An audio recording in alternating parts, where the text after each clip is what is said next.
নমস্কার বন্ধুরা, SB academy সেন্টারের প্রত্যেকটা ছাত্রছাত্রীকে স্বাগত। আজকে আমি আলোচনা করছি মাধ্যমিকের রায় মার্টিন প্রশ্ন বিচিত্রা 2025 সালের কিন্তু এই রায় মার্টিন প্রশ্ন বিচিত্রা ভলিউম 2। তো দেখো আজকে আমি পেজ নম্বর 1044 এবং 1045, ঠিক আছে, এই দুটো পেজ আজকে আমি সলভ করাবো।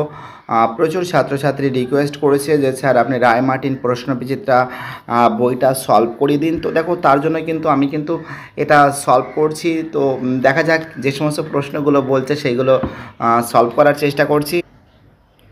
তো দেখো যে কোশ্চেনটা করেছে যে ভারতীয়রা আলুর ব্যবহার শিখেছিল যাদের কাছ থেকে, খুব ইম্পর্টেন্ট কোশ্চেন, কিন্তু পরীক্ষায় কিন্তু খুবই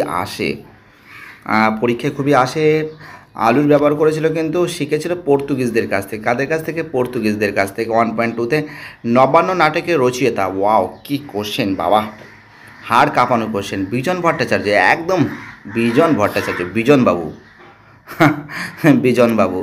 1.3-তে কলকাতা মেডিকেল কলেজের প্রথম অধ্যক্ষ ছিলেন। ওয়াও, কি কোশ্চেন। তোমরা জানো যে ডক্টর এম জে ব্রামলি। পরের প্রশ্ন আমাদের নেক্সট কোশ্চেন কি বলেছে দেখা যাক। 1.4-এ নীলদর্পণ নাটকটি রচনা করেন কিন্তু দীনবন্ধু মিত্র। এটা যদি ইংরেজিতে লেখেন তাহলে কী হবে?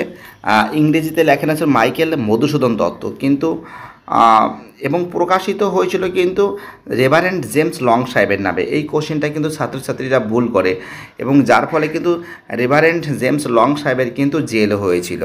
ঠিক আছে, অ্যান্সার এখানে হবে দীনবন্ধু মিত্র। চলো পরের প্রশ্ন আমাদের নেক্সট কোশ্চেন কি বলেছে, খুব ইম্পর্টেন্ট কোশ্চেন।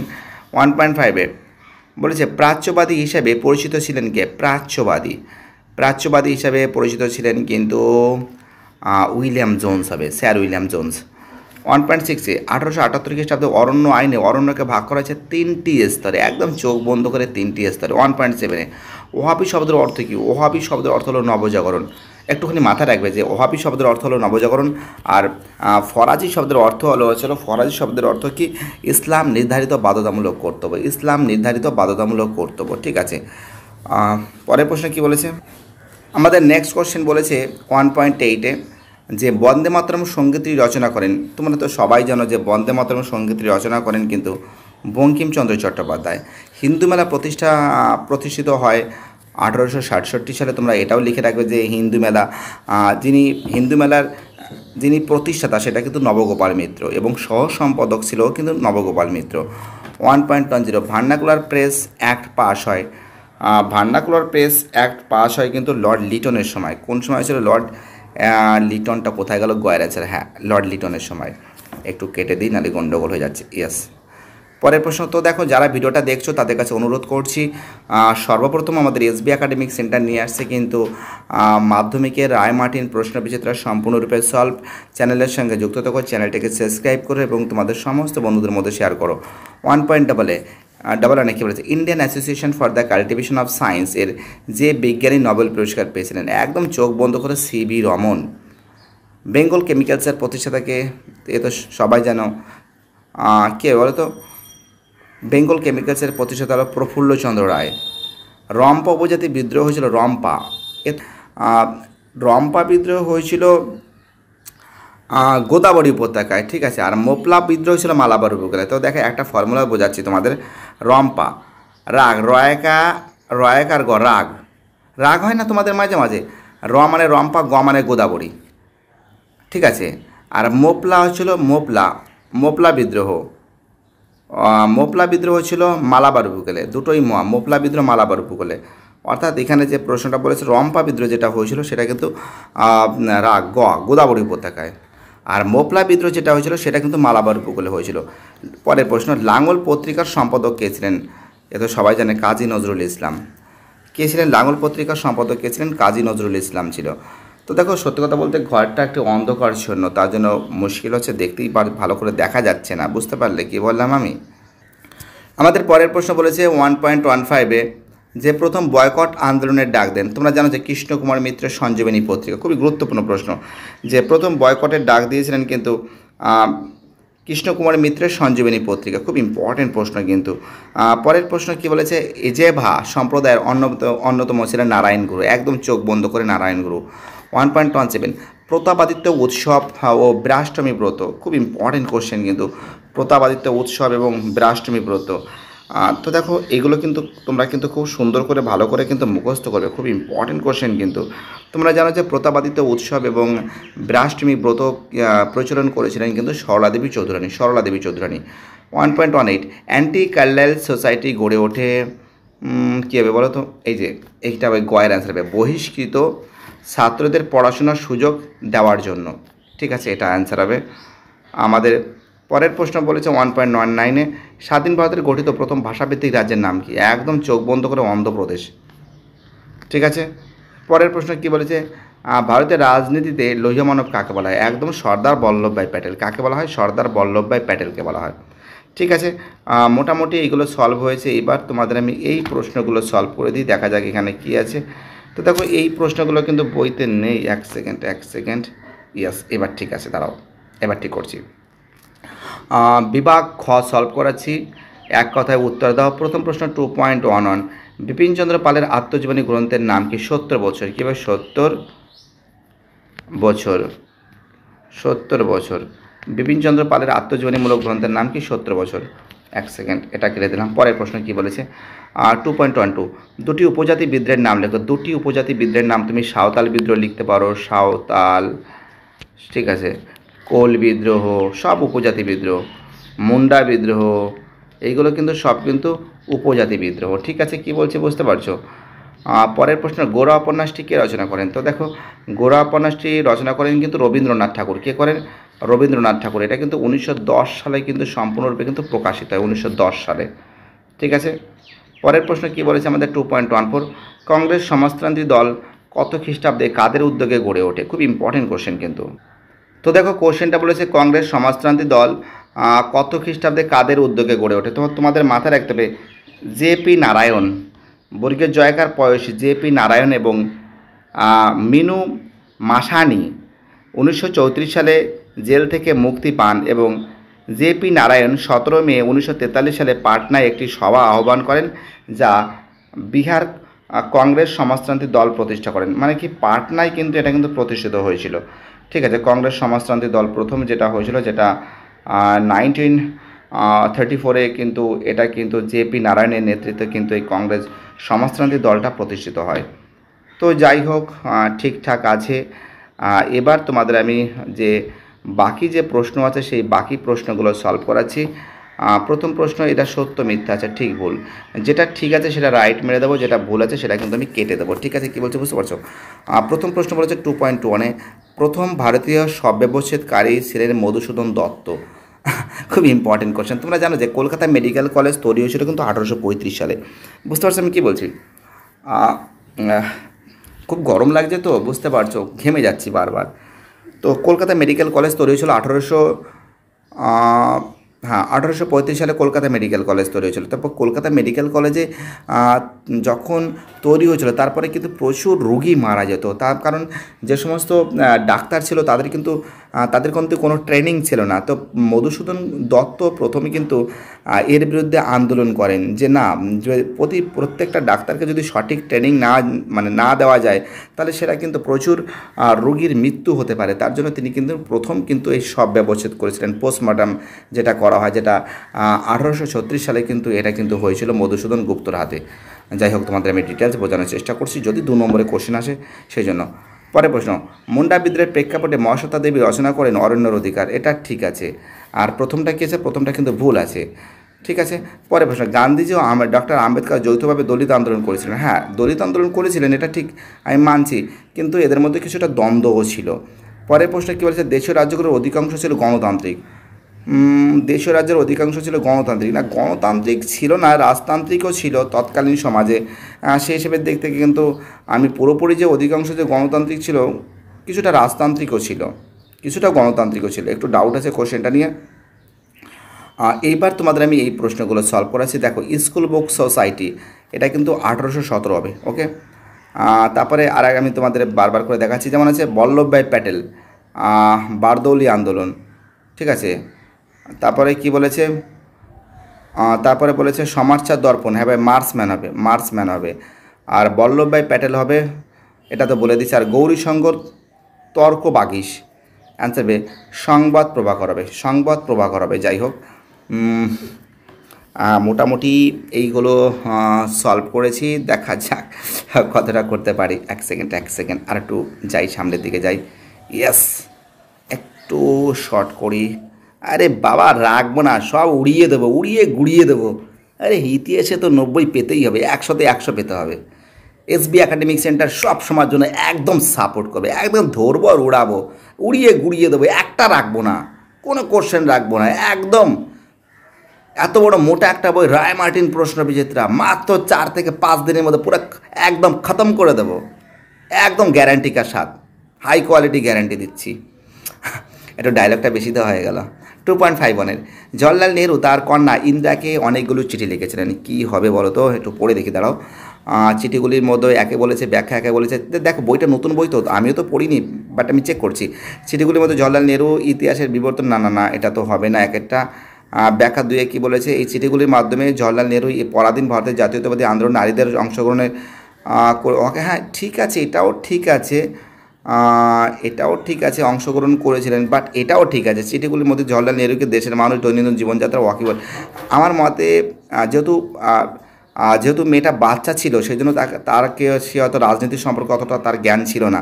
আমার মতে সে বাচ্চা মেয়ে, তাকে এই ব্যাখ্যা 3-এরটা হওয়া উচিত, ঠিক আছে। তাকে ওই ধরনের রাজনীতি বিষয়ে অতটা সেই মেয়ে সচেতন ছিল না, তো সেই হিসাবের দিক থেকে ব্যাখ্যা 3 হওয়া উচিত। ওকে, চলো 2.52। স্বামী বিবেকানন্দ বর্তমান ভারত গ্রন্থটি রচনা করেন, তার উদ্দেশ্য ছিল আধুনিক ভারতের ইতিহাস প্রণয়ন করা, তার উদ্দেশ্য ছিল নব্য হিন্দু প্রচার করা, তার উদ্দেশ্য ছিল, হ্যাঁ নব্য হিন্দু প্রচার করা তো উদ্দেশ্য ছিল, এটা তো মানতে হবে। 2.53-তে 19 শতকে ছাপা বইগুলির চাহিদা বৃদ্ধি পায়। অ্যাকচুয়ালি ওই সময় শিক্ষা প্রতিষ্ঠান গড়ে উঠেছিল, ওই ছাপা বইগুলির দাম কম ছিল, এই সময় মানুষ বাংলা পড়তে শিখেছিল। ব্যাখ্যা এক হবে, এই সময় একাধিক শিক্ষা প্রতিষ্ঠান গড়ে ওঠে, আর শিক্ষা প্রতিষ্ঠান যখন গড়ে ওঠে তখন কিন্তু ছাপা বইয়ের কিন্তু প্রচুর পরিমাণে চাহিদা কিন্তু বেড়ে যায়। ওকে, কি বলছি বুঝতে পারছো? দেখো আর একটা বিবৃতি হয়তো আমাদের বাকি আছে। আমাদের আর একটা প্রশ্ন দেখো, 2.54-এর বিবৃতি কী বলেছে, ভারতের নারীর জাতীয় আন্দোলনে প্রথম অংশগ্রহণ নিয়েছিলেন বঙ্গভঙ্গ বিরোধী আন্দোলনের সময়। কেন নিয়েছিলেন, এইটা হবে ব্যাখ্যা 3 করে দাও। কারণ তারা বিদেশি দ্রব্য বর্জন করতে চেয়েছিল, তো মোটামুটিভাবে এগুলো সলভ হয়েছে। এবার বিভাগ খটা দেখি, একদম উড়িয়ে দেবো বাবা। এসবি একাডেমিক সেন্টার আসছে সামনে তোমাদের দিকে, এক খাতা পেন বের করো, 2 সেকেন্ড কা কাম আছে, 2 সেকেন্ডের কাম আছে, এগুলো ধরবো আর উড়াবো, গুড়িয়ে দেবো। চলো কী আছে ফার্স্ট কোয়েশ্চেন একটু আলোচনা করা যাক। হ্যালো, পরিবেশের ইতিহাসের গুরুত্ব কী? তো দেখো এর অ্যান্সার হবে, তো দেখো প্রথম যে প্রশ্ন আছে যে পরিবেশের ইতিহাসের গুরুত্ব কী, তোমরা জানো যে এই পরিবেশ ইতিহাসের গুরুত্ব কিন্তু অপরিসীম। এটি আমাদেরকে অতীতের একটি নতুন দৃষ্টিকোণ থেকে দেখতে সাহায্য করে। অতীত যেটা আছে সে অতীতকে কিন্তু দৃষ্টিকোণ থেকে কিন্তু দেখতে সাহায্য করে। আর তাছাড়া পরিবেশগত ইতিহাস আমাদের অতীতের যে ঘটনাগুলি আছে সেই ঘটনাগুলিকে নতুন দৃষ্টিকোণ থেকে দেখতে সাহায্য করে, সে তো ঠিক আছে। আর তার সঙ্গে কিন্তু এটি আমাদেরকে বুঝতে সাহায্য করে যে মানুষের ক্রিয়াকলাপ, মানুষ কীভাবে পরিবেশের দ্বারা প্রভাবিত করেছিল, বা ক্রিয়াকলাপগুলি কীভাবে পরিবেশকে প্রভাবিত করেছিল। অর্থাৎ তৎকালীন সমাজের পরিবেশ সম্পর্কে কিন্তু আমরা বিস্তারিত তথ্য জানতে পারি। ঠিক আছে, চলো পরের প্রশ্ন কি বলেছে 3.2-তে, ইন্টারনেট ব্যবহারের 2টি অসুবিধা উল্লেখ করো। খুবই গুরুত্বপূর্ণ প্রশ্ন। তো দেখো ইন্টারনেট ব্যবহারের অসুবিধা তো আছে, তোমরা জানো যে ইন্টারনেট ডেটা লঙ্ঘন করা হয়, হ্যাকিং করা হয়, বিভিন্ন গোপনীয়তাকে কিন্তু বিভিন্ন দিক থেকে কিন্তু বের করে দেওয়া হয়। ঠিক আছে, কখনো ইন্টারনেটে কিন্তু ভুল তথ্য দেওয়া হয়, যেটা বিভ্রান্তিকর তথ্য, যেটা সমাজের বুকে ক্ষতি হতে পারে।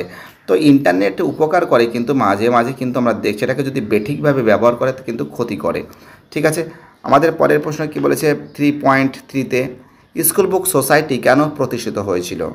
তো দেখো স্কুল বুক সোসাইটি প্রতিষ্ঠিত হওয়ার উদ্দেশ্য ছিল যে পাশ্চাত্য শিক্ষার বিস্তারে সহায়তা করার জন্য বাংলা ও ইংরেজি ভাষার পাঠ্যপুস্তক রচনা, প্রকাশ, বিতরণ উদ্দেশ্যে কিন্তু এই প্রতিষ্ঠানটি গড়ে তোলা হয়েছিল।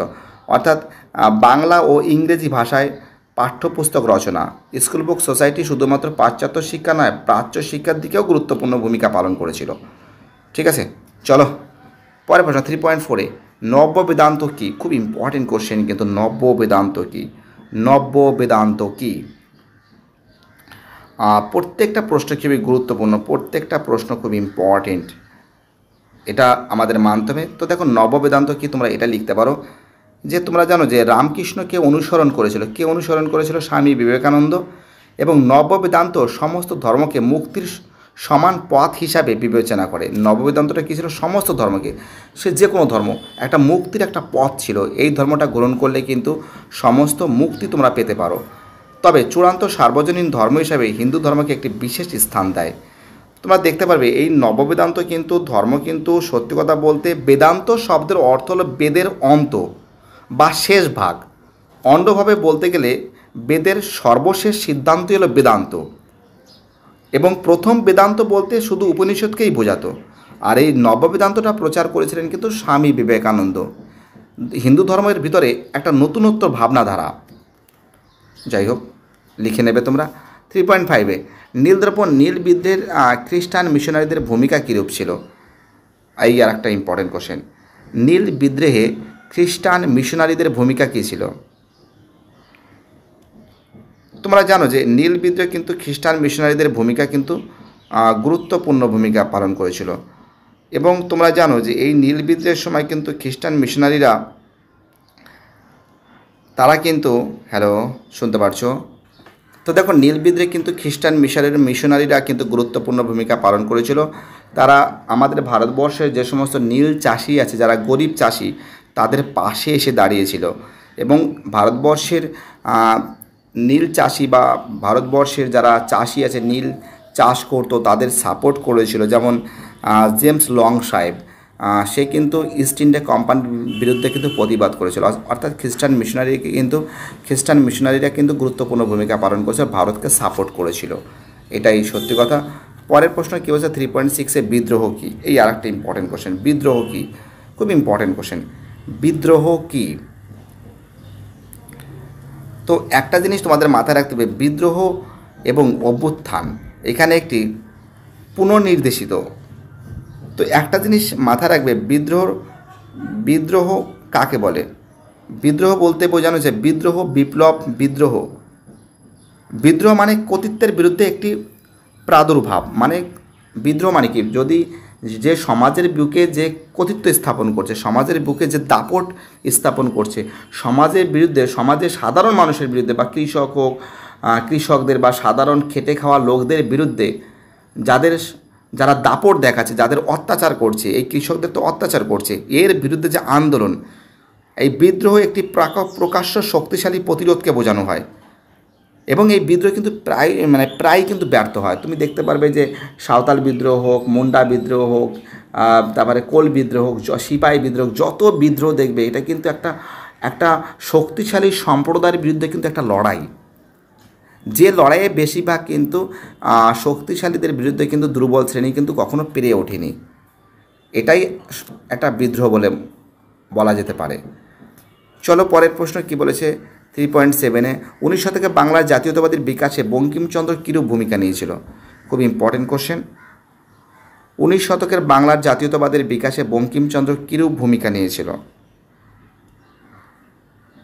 একটা জিনিস তোমাদের মাথায় রাখতে হবে, বঙ্কিমচন্দ্র চট্টোপাধ্যায় কিন্তু আনন্দমঠ উপন্যাসের মাধ্যমে কিন্তু গুরুত্বপূর্ণ ভূমিকা পালন করেছিল। এবং তোমরা জানো যে আনন্দমঠ উপন্যাসে তিনি কিন্তু যে সমস্ত কথাগুলো উল্লেখ করেছেন, তোমরা জানো যে 19 শতকে তিনি কিন্তু আনন্দমঠ উপন্যাস প্রকাশিত হয় এবং সন্ন্যাসী ফকির বিদ্রোহ, ঠিক আছে, তার সঙ্গে তোমরা দেখতে পারবে যে সন্ন্যাসী ফকির বিদ্রোহের বিরুদ্ধে তিনি কিন্তু বলেছেন। তাছাড়া বঙ্কিমচন্দ্র চট্টোপাধ্যায় ইস্ট ইন্ডিয়া কোম্পানির বিরুদ্ধে তিনি কিন্তু তীব্র আন্দোলন গড়ে তুলেছিলেন এবং জাতীয়তাবাদকে কিন্তু তিনি কিন্তু বিকাশ ঘটিয়েছিলেন এবং তার এই আনন্দমঠ উপন্যাসের মাধ্যমে।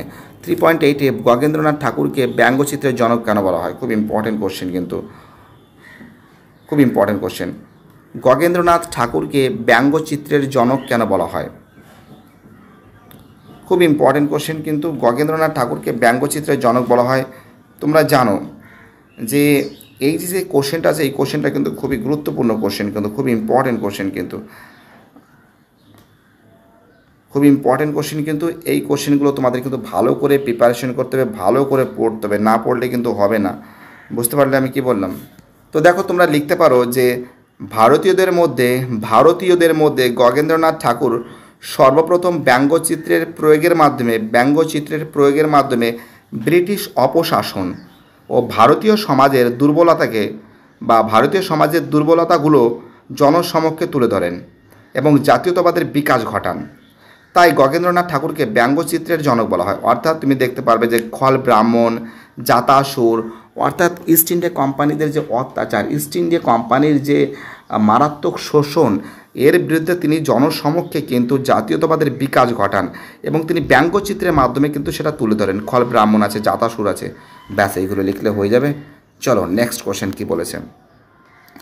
3.9-এ ঔপনিবেশিক শিক্ষা ব্যবস্থার ত্রুটিপূর্ণ কী ছিল? ঔপনিবেশিক শিক্ষা ব্যবস্থার ত্রুটিপূর্ণ কী ছিল? তো দেখো, একটা কথা আমি বলতে পারি, ঔপনিবেশিক শিক্ষা ব্যবস্থা তারা কিন্তু পাশ্চাত্য শিক্ষার দিকে নজর দিয়েছিল, এটা ঠিক আছে, আমি মানছি। কিন্তু সেই শিক্ষা ব্যবস্থা কিন্তু সম্পূর্ণ ভারতবর্ষের জনগণের মধ্যে কিন্তু পৌঁছায়নি। সেটা কিন্তু সাধারণ কিছু শিক্ষিত মানুষের মধ্যে কিন্তু পৌঁছেছিল এবং সমগ্র ভারতবর্ষের যারা বিভিন্ন দিক থেকে বঞ্চিত, তাদের মধ্যে কিন্তু এই শিক্ষা ব্যবস্থা কিন্তু পৌঁছায়নি। আর তুমি দেখতে পারবে উডের ডেসপ্যাচ আছে এবং 1813 সালে কিন্তু যে চার্টার অ্যাক্টে কিন্তু 1 লক্ষ টাকা বরাদ্দ করা হয়েছিল শিক্ষা ব্যবস্থার ক্ষেত্রে, সেই শিক্ষা ব্যবস্থা কিন্তু সাধারণ জনগণের মধ্যে পৌঁছায়নি, শুধুমাত্র কয়েকটা সমাজের উচ্চবিত্ত সম্প্রদায়ের মধ্যে কিন্তু পৌঁছেছিল। এটাই তাদের কিন্তু শিক্ষা ব্যবস্থার সবথেকে অন্যতম একটা ত্রুটি বলে আমি মনে করি। ঠিক আছে, কি বলছে বুঝতে পারছো? পরের প্রশ্ন কি বলেছে, জাতীয় শিক্ষা পরিষদ কেন ব্যর্থ হয়? তো দেখো, জাতীয় শিক্ষা পরিষদ ব্যর্থ হয়, যদিও জাতীয় শিক্ষা 1906 সালে হয়েছিল, যতটা সম্ভব আমার মনে আসছে। তো দেখো, জাতীয় শিক্ষা ব্যর্থর অন্যতম কারণটা কী বলো তো? কারণ জাতীয় শিক্ষা আন্দোলনের প্রথম পর্যায়ে জাতীয় শিক্ষা সম্পর্কে ভারতীয় নেতৃবৃন্দের কিন্তু কোনো ধারণা ছিল না, একটা পরিষ্কার ধারণা ছিল না কী করে পরিবর্তন করতে হবে, কী করে জাতীয় শিক্ষার ডেভেলপমেন্ট করতে হবে। সেই জন্য কিন্তু জাতীয় শিক্ষা ব্যর্থ হয়েছিল। তার সঙ্গে তোমরা আরেকটা পয়েন্ট লিখতে পারো যে 1911 খ্রিস্টাব্দে যখন বঙ্গভঙ্গ রদ হয়, এই বঙ্গভঙ্গ রদের ফলে কিন্তু এই বঙ্গভঙ্গ আন্দোলন কিন্তু স্থিমিত হয়ে যায়, একদম চুপচাপ হয়ে যায়। এর ফলে কিন্তু জাতীয় শিক্ষানীতিও কিন্তু দুর্বল হয়ে পড়েছিল। ঠিক আছে, এবং তার সঙ্গে কিন্তু তোমরা আরও একটা পয়েন্ট লিখতে পারো যে দ্বিতীয় পর্যায়ে আন্দোলনের অনেক বেশি সফল হয়েছিল। তবে ব্যাস এই দুটো পয়েন্ট লিখলেই হবে, বা আর একটা পয়েন্টও তোমরা লিখতে পারো যে জাতীয় শিক্ষা আন্দোলন বেশিরভাগ ক্ষেত্রে আবেগের দ্বারা পরিচালিত হয়েছিল, কিন্তু যুক্তির পরিবর্তে আবেগ দীর্ঘকাল স্থায়ী হয়নি। হ্যাঁ, আবেগের দ্বারা কিন্তু এই জাতীয় শিক্ষা পরিষদ কিন্তু হয়েছিল, কিন্তু সেটা কিন্তু বেশি টেকসই ছিল না, এই জন্য ব্যর্থ হয়েছিল। পরের প্রশ্ন কী বলেছে 3.11-এর কোশ্চেন কী বলেছে যে ওয়ার্কস অ্যান্ড প্রেজেন্ট পার্টি কেন প্রতিষ্ঠিত হয়? খুব ইম্পর্টেন্ট কোশ্চেন, কিন্তু ওয়ার্কস অ্যান্ড প্রেজেন্ট পার্টি, প্রত্যেকটা প্রশ্ন important. Works and present party কেন প্রতিষ্ঠিত হয়েছিল? তো একটা জিনিস মাথা রাখবে যে মাধ্যমিকে ইতিহাসে ভালো নম্বর পাওয়া কোনো ব্যাপার না। তো দেখো, ওয়ার্কস অ্যান্ড প্রেজেন্ট পার্টি প্রতিষ্ঠার অন্যতম উদ্দেশ্য ছিল শ্রমিক ও কৃষকদের ঐক্যবদ্ধ করা। শ্রমিক ও কৃষকদের কিন্তু ঐক্যবদ্ধ করা কিন্তু ছিল কিন্তু এই ওয়ার্কস অ্যান্ড প্রেজেন্ট পার্টির অন্যতম উদ্দেশ্য। এবং তোমরা জানো যে কৃষকদের লক্ষ্য পূরণের উদ্দেশ্য কিন্তু এই পার্টিটা গঠন করা হয়। পরবর্তীকালে এই পার্টির নাম পরিবর্তন করা হয়। মুজাফফর আহমেদ, কবি নজরুল ইসলাম, এস.এ. ডাঙ্গে, কুতুবউদ্দিন আহমেদ, হেমন্ত কুমার সরকারের নেতৃত্বে কিন্তু প্রেজেন্ট অ্যান্ড ওয়ার্কস পার্টি, যেটা 1928 খ্রিস্টাব্দে পুনরায় এর নাম পরিবর্তন করা হয় ওয়ার্কস অ্যান্ড প্রেজেন্ট পার্টি। ঠিক আছে, যেখানে কিন্তু শ্রমিক এবং কৃষকদের কিন্তু স্বার্থ রক্ষা করা বা তাদের যে লক্ষ্য পূরণ করাই কিন্তু তাদের টার্গেট ছিল। চলো পরের প্রশ্ন 3.12, বারদৌলি সত্যাগ্রহ বলতে কী বোঝো? এই আর একটা ইম্পর্টেন্ট কোশ্চেন। সর্দার বল্লভভাই প্যাটেল গুরুত্বপূর্ণ ভূমিকা পালন করেছিল। বারদৌলি সত্যাগ্রহ বলতে কী বোঝো? খুব ইম্পর্টেন্ট কোশ্চেন, কিন্তু তোমরা জানো যে বারদৌলি সত্যাগ্রহ যেটা 1928 সালে গুজরাটের তালুকে এই সত্যাগ্রহ কিন্তু আয়োজন করা হয়েছিল। তাকে কিন্তু বারদৌলি সত্যাগ্রহ বলা হয়। তোমরা জানো যে এখানে যে কৃষক যে শ্রেণী আছে, কৃষক শ্রেণীর স্বার্থ রক্ষা করা বা কৃষক শ্রেণীর কাছ থেকে যে পরিমাণে কর আদায় করা হচ্ছিল, তাদের উপর যেভাবে নির্যাতন করা হচ্ছিল, তার বিরুদ্ধে কিন্তু একটা প্রতিবাদ ছিল, যেখানে কিন্তু সর্দার বল্লভভাই প্যাটেল 1928 খ্রিস্টাব্দে কিন্তু গুরুত্বপূর্ণ ভূমিকা পালন করেছিল এবং তিনি অন্যতম একজন সফল নেতা হিসেবে পরিচিত লাভ করেছিল। পরের প্রশ্ন কী বলেছে, গুরুচাঁদ ঠাকুর কে ছিলেন? এই আর একটা ইম্পর্টেন্ট কোশ্চেন, কিন্তু গুরুচাঁদ ঠাকুর কে ছিলেন, খুব ইম্পর্টেন্ট কোশ্চেন। গুরুচাঁদ ঠাকুর কে ছিলেন? তো দেখো, গুরুচাঁদ ঠাকুর কে ছিলেন, তোমাদের আমি এই ব্যাপারটা বোঝাচ্ছি। তোমরা জানো যে এই যে হরিচাঁদ গুরুচাঁদ, এটা কিন্তু একজন বাঙালি সমাজ সংস্কারক ছিলেন এবং এই গুরুচাঁদ ঠাকুর কিন্তু একজন বাঙালি সমাজ সংস্কারক এবং শিক্ষাবরতী ছিলেন। তিনি মতুয়া সম্প্রদায়ের উন্নয়ন, দলিত হিন্দুদের শিক্ষা, সামাজিক উন্নয়নের প্রতিকৃত ছিলেন এবং তৎকালীন ব্রাহ্মণ কর্তৃক যে চণ্ডাল তথা নিচু জাতের প্রতি যে নিপীড়ন, শিক্ষার অধিকার থেকে যে মতুয়া সম্প্রদায় যে বঞ্চিত ছিল, অর্থাৎ সমাজের যারা বঞ্চিত ছিল, দলিত যারা বঞ্চিত ছিল, তাদের কি করে এগিয়ে নিয়ে যাওয়া হয় বা দলিতদের কি করে শিক্ষা দেওয়া যেতে পারে, আমাদের কিন্তু গুরুচাঁদ ঠাকুর কিন্তু খুবই গুরুত্বপূর্ণ ভূমিকা পালন করেছিল। এবং কিন্তু এটা হরিচাঁদ ঠাকুর জন্মগ্রহণ করেছিলেন কিন্তু বাংলাদেশের ওড়াকান্দি। যদিও বর্তমানে কিন্তু এদের বেশিরভাগ পালন করা হয় কিন্তু আমাদের ঠাকুরনগরে, কিন্তু এর মেইন স্থান ছিল, পীঠস্থান ছিল বাংলাদেশের ওড়াকান্দিতে। পরের প্রশ্ন 3.14, রশিদ আলী দিবস কি? খুব ইম্পর্টেন্ট কোশ্চেন কিন্তু বাবা, বহুত ইম্পর্টেন্ট কোশ্চেন। রশিদ আলী দিবস কি? তো তোমরা জানো রশিদ আলী ছিলেন কিন্তু আজাদিন বাহিনীর ক্যাপ্টেন ছিলেন। রশিদ আলী কে ছিলেন? আজাদিন বাহিনীর ক্যাপ্টেন ছিলেন। ব্রিটিশ সরকার সামরিক আদালতে 7 বছরের কারাদণ্ড দেওয়া হয়। তার প্রতিবাদে 1946 খ্রিস্টাব্দের 11 থেকে 13ই ফেব্রুয়ারি কলকাতায় গণ আন্দোলন হয় এবং 12ই ফেব্রুয়ারি রশিদ আলী দিবস পালন করা হয়। পরের প্রশ্ন কি বলেছে, কি পরিস্থিতিতে রাজ্য পুনর্গঠন গঠিত হয়? খুব ইম্পর্টেন্ট কোশ্চেন কিন্তু। কি পরিস্থিতিতে রাজ্য পুনর্গঠন কমিশন গঠিত হয়েছিল? প্রত্যেকটা প্রশ্ন ইম্পর্টেন্ট। তোমরা জানো যে রাজ্য পুনর্গঠন কমিশন ভারতীয় কেন্দ্রীয় সরকার দ্বারা 1953 সালের ডিসেম্বর মাসে রাজ্যের সীমানা পুনর্গঠন সুপারিশ করার জন্য গঠিত হয়েছিল এবং এই 1955 সালের 2 বছরের অধ্যয়নে ফজল আলী, M.K. পানিক্কর, হৃদয়নাথ কুঞ্জর এটা গঠন করেছিল। কিন্তু একটা জিনিস তোমাদের মাথায় রাখতে হবে, রাজ্য পুনর্গঠন কমিশনটা কী বলতো, ভাষার ভিত্তিতে কিন্তু এই রাজ্য পুনর্গঠন কমিশন গঠন করা হয়েছিল, ভাষার ভিত্তিতে 1953 সালে হয়েছিল। রাজ্য পুনর্গঠন গঠিত হয়েছিল কী পরিস্থিতিতে? আমরা দেখতে পাচ্ছি যখন ভারতবর্ষ বিভিন্ন দিক থেকে ভেঙে যাচ্ছে, ঠিক আছে, ভারতবর্ষের যে সীমানা, যেমন তোমরা দেখতে পারো যে পাঞ্জাব ভেঙে সেটা কিন্তু পাকিস্তানের কিছুটা অংশ চলে যায়, বাংলাদেশ চলে যায় হয়েছিল, বাংলাদেশটা ভাগ হয়ে যায়। কিন্তু এই রাজ্য পুনর্গঠনের মাধ্যমে আমরা দেখতে পারি যে বিভিন্ন রাজ্য যেমন আছে, যেখানে বাঙালিরা থাকবে সেটা ছিল বাংলা, যেখানে বিহারিরা থাকবে সেখানে বিহার, যেখানে উড়িয়া লোক থাকবে সেটা হলো উড়িষ্যা। অর্থাৎ এই ভাষার ভিত্তিতে কিন্তু রাজ্য পুনর্গঠন কমিশনটা গঠন করা হয়েছিল, ভাষা ভিত্তিক, যাতে কোনো দ্বন্দ্ব না হয়। পরে প্রশ্ন, লাইন অফ কন্ট্রোল কি? খুব important question. Line of control কি? খুব important question. Line of control কি? এটা কিন্তু পরীক্ষায় খুবই লাইন অফ কন্ট্রোল, এটা কিন্তু খুব ইম্পর্টেন্ট কোশ্চেন। তোমরা জানো যে ইন্দো পাক কাশ্মীরের যুদ্ধের সময়, যেটা ইন্দো পাক কাশ্মীরের যুদ্ধ হয়েছিল, যেটা 1947 থেকে 48, ফলশ্রুতিতে সম্মিলিত জাতিপুঞ্জের মধ্যস্থতায় কাশ্মীরের যুদ্ধবিরতির যে সীমানা রেখা করা হয়। আমরা জানি যে পাকিস্তান, এটা যদি ভারতের ম্যাপ হয়, তো দেখো এই জায়গাটা, ঠিক এই জায়গাটা কিন্তু আমরা দেখতে পারি কিন্তু LOC, ঠিক আছে, লাইন অফ কন্ট্রোল। অর্থাৎ আমরা দেখতে পারি যে ভারতের সঙ্গে পাকিস্তানের সঙ্গে যখন ভারতের যখন যুদ্ধ হয় তখন কিন্তু এই যুদ্ধের সমাধান করেছিল কিন্তু আমাদের সম্মিলিত জাতিপুঞ্জ। তখন তারা কিন্তু একটা এলওসি নামে একটা আন্তর্জাতিক সীমানা রেখা তৈরি করে দেয়, বা এলওসির এই সাইডটা পাকিস্তান থাকবে আর এই সাইডটা ভারত থাকবে, সেটাকে লাইন অফ কন্ট্রোল বলা হয়, এবং ভারত এবং পাকিস্তানের সীমানা রেখা বলা যেতে পারে। তো ভিডিওটি কেমন লাগলো প্লিজ কমেন্ট করে জানাবে। আর প্রত্যেকটা ছাত্রছাত্রী আমাকে এতটা সাপোর্ট করছে, সেটাই আমার কাছে একটা বড় ব্যাপার। থ্যাংক ইউ সো মাচ এইভাবে সাপোর্ট করার জন্য। আর আমি যতটা পারি তোমাদের আমি হেল্প করার চেষ্টা করব। ভালো থেকো।